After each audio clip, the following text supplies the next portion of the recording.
"Delia, could you possibly hand over your house to this girl?" "Eh?" "I intend to pay the rent properly. How about $50 a month as a sisterly discount? This house is too big for 2 people. It would be better for the house if you gave it to your sister who is planning to have a lot of children. I am Delia, 35 years old. I have a 3-year-old daughter. I have no other family except my daughter. However, I have no regrets. Now, I rather think it was for the best. I graduated from high school and took a job in caregiving. I had a husband whom I truly loved 3 years ago. I started dating Hank after a high school reunion, and we married about a year later. In high school, I secretly harbored feelings for Hank. At the reunion, when this was revealed, I was so embarrassed I wanted to crawl into a hole, but when I got home, Hank contacted me. "Did you really like me?" he asked, and impulsively, I answered, "Yes." "What about now?" he asked, and I replied, "I still do," which started our relationship. About a year later, we married, and the following year, we had a lovely daughter named Nora. Nora looks just like her father and is absolutely adorable. Her quietly sleeping form looked just like an angel.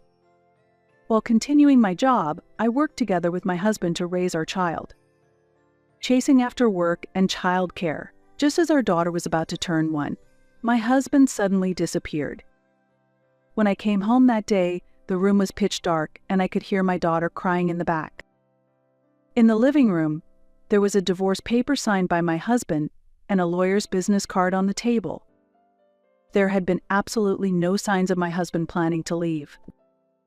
If he had fallen out of love with me, I might have understood. But leaving our daughter alone at home was unimaginable to me. At least he should have taken her to his parents' place or left her with someone. She kept crying and her voice was trembling. When I quickly made and gave her milk, she drank it with surprising ferocity. She must have been very hungry. Her diaper was in a terrible state, and I changed it immediately. I wonder how long she had been left alone. After that, there was no contact from my husband, and through the lawyer whose business card he had left, the proceedings moved forward and we officially divorced. All that was left to me was this small house I had bought before our marriage and my beloved daughter, and a meager amount of child support left by my ex-husband. His parents were furious at him for disappearing so suddenly. I'm truly sorry to leave Delia and Nora like that.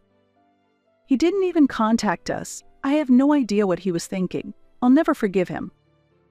Then they said this to me. "You're divorced, and you might not want to have anything to do with us anymore, but if there's ever a time when there's no one to look after Nora, feel free to contact us. Work must be hard on you. It must be tough doing this alone. We're here if you need us, as long as it's not a bother to you, Delia." At first I hesitated, but realistically, it was a very helpful offer. I couldn't rely on my own parents due to various issues. So I decided to accept my in-laws' offer. Later, I found what I believe was my ex-husband's social media account and learned that he had been having an affair. The other woman had continued to actively pursue him even after he married me, and it seems she eventually succeeded in taking him away from me. On social media, there were many laments from my ex-husband like raising children is tough. Taking care of a baby makes me feel old. My daughter doesn't get attached to me. I want to escape this life. I can't take it anymore. The woman he had an affair with seems to be a university graduate and a company employee, and my ex-husband emphasized this point on social media, saying she was the opposite of his high school graduate, caregiver wife. Seeing that, anger welled up inside me. I looked into whether I could legally claim alimony, but since I had already received a small amount of property division due to the child support and sudden divorce, it seemed difficult to claim more. I decided not to think about money anymore. Now I just needed to focus solely on raising my daughter. I had no room to spare thoughts for my ex-husband. I set aside my pride, left my daughter with my in-laws during the day, and devoted myself fully to childcare after returning from work. Fortunately, my daughter has grown up smoothly without any major illnesses or injuries. That was the greatest happiness. At work, they considered my situation, and even in the midst of a severe staff shortage, they flexibly adjusted the shifts when my daughter was ill. Additionally, I received a lot of advice and help from colleagues who had experience with childcare. I am truly grateful for all the support I continue to receive in various ways. My daughter loved her grandparents very much, and sometimes she would turn away pouting when I came to pick her up. On the other hand, when I tried to go to work in the morning, she would resist being held by her grandmother and cried for me, which was confusing but also pleased me. Now that my daughter has turned 2 and started attending nursery school, we rely less on my in-laws. "It's a bit sad that she's going to nursery school now," said my mother-in-law. Although my mother-in-law felt lonely not seeing her as often, I think it's not good to rely on my in-laws forever. At the nursery, there were surprisingly many single mothers like me raising children. Having similar circumstances made conversations lively, and talking with each other often refreshed our mood. As we continued these daily routines, my daughter's 3rd birthday arrived. I gave her her beloved chocolate cake and the makeup set she had been looking forward to, and we spent her birthday together. I think it was about 3 days later. Exhausted from a night shift, I had dropped my daughter off at nursery and was soundly asleep on the sofa when suddenly the doorbell rang. I usually ignored the doorbell, unless I was expecting a delivery or had prior notice, as dealing with unexpected matters had become increasingly troublesome. However, that day the ringing persisted, prompting me to get up and check the monitor, where I saw my parents and sister, whom I hadn't been in contact with for a long time. Pressing the button in surprise, my mother immediately began to speak. "Delia, it's Mom. Are you doing well? We've come because there's something we need to talk about. Your sister is getting married." My mother spoke with a joyful expression, then urged my sister to speak. My sister was neatly dressed. "Hey sis, it's been a while. We came to see your house today." "What's the rush?" "So it's hot outside, can we come in? I also want to give you the wedding invitation." Reluctantly, I opened the door. Immediately, my parents brushed past me, commenting, "It's quite spacious, isn't it?" as they made themselves at home inside. I couldn't grasp what was happening and tried desperately to stop them, but they paid no heed to my protests. There are 2 bedrooms, so it seems we could even fit a large bed. There's even a storage room. The kitchen pantry is included, and it looks like there's enough storage. As they continued to inspect each room, I became more agitated. "But weren't you supposed to just deliver an invitation? What are you doing looking around the house as you please? We're family. What's there to be troubled about?" The ease with which they mentioned family left me momentarily speechless. There was no bond that could truly be called familial between me and those 3. "Now that we've seen inside, what do you think?" "Yeah, it was your house, Delia, but I think it passes muster. He'll surely agree if it's this house. Just make sure to clean every nook and cranny before moving in." Then it's settled. Seeing me stunned, my mother turned back and said, "Delia, could you possibly hand over your house to your sister?" "What?" "I intend to pay the rent properly. How about $50 a month as a sisterly discount?" Here's what my mother was thinking. My sister wanted to start a new life in her own home with the person she loved as they got married. However, she had no savings and couldn't afford to build a new home. That's why they came to me. It seems my parents had secretly investigated and knew that I had just bought the house and was divorced, raising my daughter alone. "This house is too big for just 2 people. It would be better for the house if you gave it to a sister who is planning to have many children." "It's not about that. Isn't it hard for you too, living in this house full of memories with your ex-husband? I'll take over and live here instead for your sake. I'll pay rent, so it's good, right?" She said this so nonchalantly. The reason I distanced myself from my family was that I left home after graduating high school and getting a job. all three of them never thought of me as family. From my childhood through my student years, I was treated like I was invisible. The reason was clear. It was because my mother remarried. My current father was my stepfather, and there was a 7-year age gap between my sister and me. We have different fathers. When I was little, my father and mother were always arguing fiercely.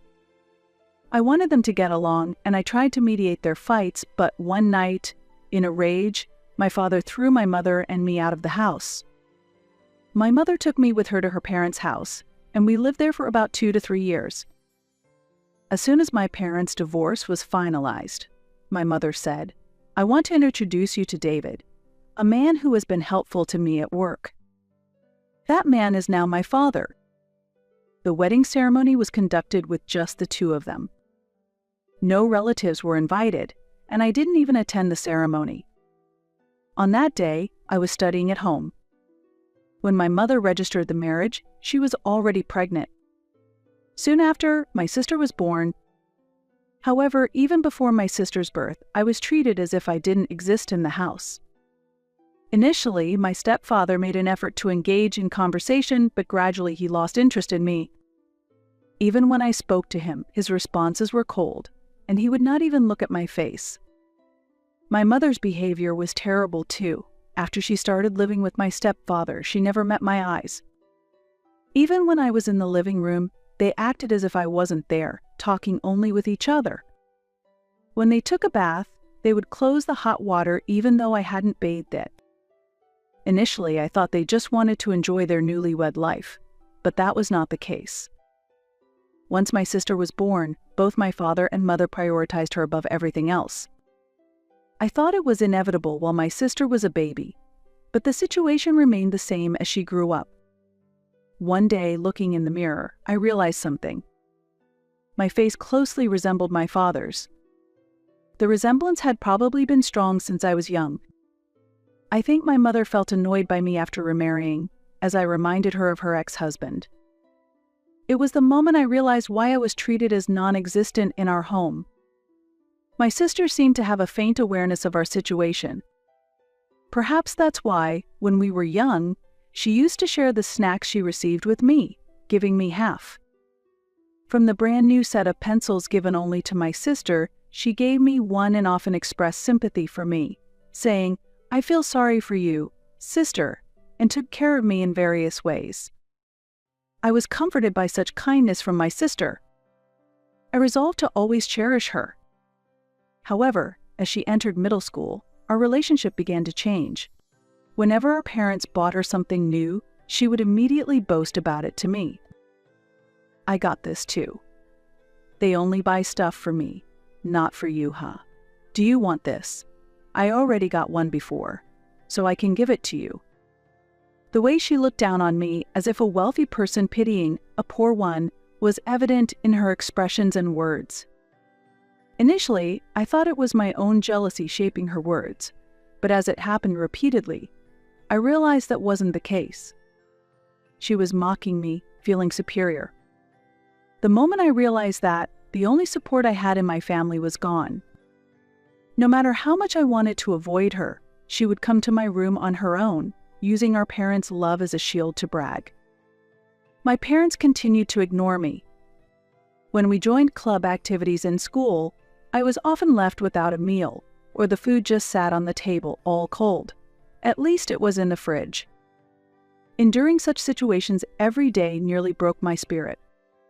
Feeling that I couldn't go on like this, I firmly decided, I'll leave this house once I graduate from high school, and that determination helped me get through my student life. In today's world, even a high school graduate can make it. I initially didn't choose caregiving as a job I particularly wanted.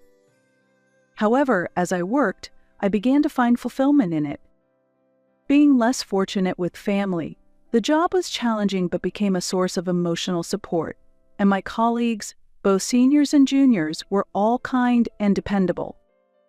Due to these circumstances, I had kept my distance from my family for a long time. Yet suddenly they looked me up, came to my house without permission, rummaged through it, and made an unreasonable demand like handing over the house for $50 rent, which made me question their common sense. I couldn't stand my sister's irrational attitude, thinking my belongings were hers. It's a house full of memories with my ex-husband, but it's a precious home that I worked hard to buy with the money I saved. It might be too big for two, but we like it here, so I have no intention of giving it to my sister. You should build your own house with your own money. Are you struggling that much financially? Just because you only graduated high school, you act all high and mighty. I'm a public servant, so I have more money than you. I'm just saying this house is too good for you, so you should leave. Isn't it said that caregivers don't earn much considering the work they do? Wouldn't you appreciate the rental income? Being a single parent, you must need the money, right? Don't talk to me about rental income of $50 a month. That's nowhere near enough to cover the mortgage repayments. Hey, you still have a mortgage. You should be the one to pay it off to the end. That's right, you bought it, so you should take responsibility until the end. Enough. I'm not giving this house to anyone, so leave. I don't even plan to attend the wedding. You've always been an unattractive child. I don't take it out on me just because I look so much like Dad. I don't even think of you as my mother. Carried away by emotion, I said this, and my mother, furious, shouted back with 3 times the intensity. I managed to drive my mother out of the house, and my father and sister hurriedly followed her out. I watched them leave and slam the door shut. Don't come here anymore. Leave me alone. I couldn't leave the spot until I saw them disappear. The harsh words showered on me by my family, whom I had not seen in a long time, brought back painful memories I had almost forgotten, stirring turmoil in my chest and making me feel nauseous. However, I couldn't afford to take time off work, so I went to my job despite being sleep-deprived. Finally, when my day off arrived, the turmoil in my heart had not subsided. So, I left my daughter with my in-laws and hopped on a train alone to a certain destination. I went to a church famous for warding off evil. It was a church renowned nationwide, a bit far from home, but I went there desperately seeking a blessing to ward off evil. And I received a prayer for protection at the church. Although my daughter was grumpy for being taken to her grandparents' house on her day off, when I explained, I went to ask God to prevent any misfortune from befalling our home, her expression became intrigued. What's misfortune? It means unexpected bad events. I asked for protection to keep our home safe from such things. I want to pray to God too. Saying this, my daughter sat on the sofa and began to pray softly. The following week, as usual, I picked up my daughter from nursery and did some shopping on our way home. The moment I opened the front door of our house, I felt the presence of someone inside. I quickly moved my daughter away from the house, telling her, "Wait here," and then I went back inside alone, grabbing an umbrella from the entrance. I heard some noises coming from the living room. Thinking it must be a burglar, I steeled myself open the living room door and screamed. Aha! I didn't even know what I was yelling, but I frantically swung the umbrella around, raising my voice. Yeah? Startled by my charging in with the umbrella, the person who fell backwards was not a burglar, but my sister. Why you're here? That's my line. You scared me. I'm the one who's shocked. What are you doing here? Upon closer inspection, I noticed the living room window was broken. My sister had entered the house through that window. Moreover, she was rummaging through the cupboard. I frantically grabbed my smartphone. Wait, who are you calling? The police. There's a burglar in the house. I'm not a burglar. If you're not a burglar, then what do you call breaking into a house through a window? As if saying she wouldn't let that happen, my sister charged at me, trying to snatch away my smartphone. Stay away. Give me the phone. Stop it, you thief. I told you I'm not a thief. You are definitely a burglar. My sister and I were shouting nonsensical things at each other as we grappled. That's when it happened. There's a thief. A thief. There's a bad person here. My daughter's voice could be heard from outside. Worried, she had come home and quietly opened the front door, probably hearing the word thief. Thief, thief, somebody help. My daughter was running around the neighborhood, screaming loudly. That sneaky little. When my sister tried to head outside towards my daughter, I grabbed her and desperately tried to prevent her from going outside. At that moment, our neighbor, Mr. Watson, and Mr. Allen from across the street came rushing into the house wielding a baseball bat and a golf club, shouting loudly. Old Mr. Carter, who lives nearby and whose hobby is gardening, also entered through the living room window holding large shovels in both hands. While I was tending to the garden flowers, I was truly grateful that I had greeted him before. I felt proud of myself for having established a conversational relationship with Mr. Watson and Mr. Allen. Building relationships with neighbors really is beneficial. In such a situation, I was slightly moved and almost teared up. Perhaps realizing that her situation was hopeless, my sister stopped resisting and collapsed on the spot. Seeing this, the neighbors firmly restrained her. Worried about my daughter, I hurried outside, and Mrs. Watson was there embracing her. The moment I saw my daughter's face and felt relieved, I heard the sound of a police siren. My sister was handed over to the police by the neighbors and was being questioned in the police car. I repeatedly expressed my gratitude to the neighbors and hugged my daughter tightly. So it's all thanks to you, Nora. When someone said that, Nora shouted, "Begone, evil spirit." I wondered where she had learned such a phrase. Nora then began mimicking a pastor's gestures. This caused all the neighbors to start laughing, and the tumultuous atmosphere calmed down a bit. Shortly after, my pale-faced parents arrived. They must have been contacted by the police. Tears streaming down her face, my mother apologized and said, "Delia, just listen. Please help her pay off her debts." "Hey, what debts?" "She messed up with stocks." Stocks. At that moment, everything that had happened clicked in my mind. Including what I found out later, it appears that my sister got involved in stocks because her income was insufficient. The reason was her boyfriend. She wanted to impress him with gifts and meals, but her salary made that difficult. At that time, my sister saw a dubious advertisement claiming easy money could be made from stocks. She bought the product and began trading with enthusiasm, but the result was a loss. Still, she had already boasted to her boyfriend that she would build a new house for their married life, and when she became desperate, she came to me asking for my house. After I turned her away, she continued trading stocks, saying next time it'll be fine, and ended up accumulating a huge debt which her parents eventually found out about. Ultimately, that led her to try to steal money from my house. Perhaps because I had always been an easy target to dominate since we were young, my sister may have become quite stubborn. "You don't care about me, just give me the money without saying anything. I needed to pay off my debts," she yelled.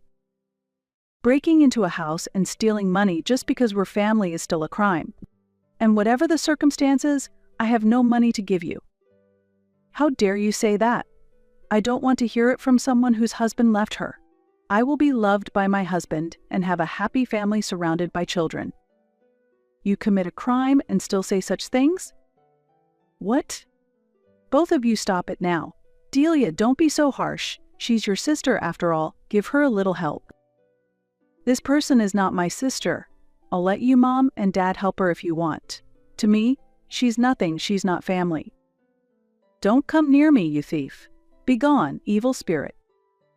My daughter, standing behind me, started mimicking an exorcism again. My parents, who were red-faced, approached my daughter but were stopped by the police, and all three were taken to the police station.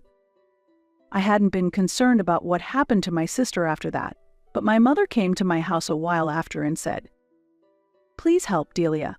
I apologize for everything," while asking for money. "Even if you apologize, I can't forgive you. We are strangers now, so don't come to me for help. If you don't leave, I'll call the police again."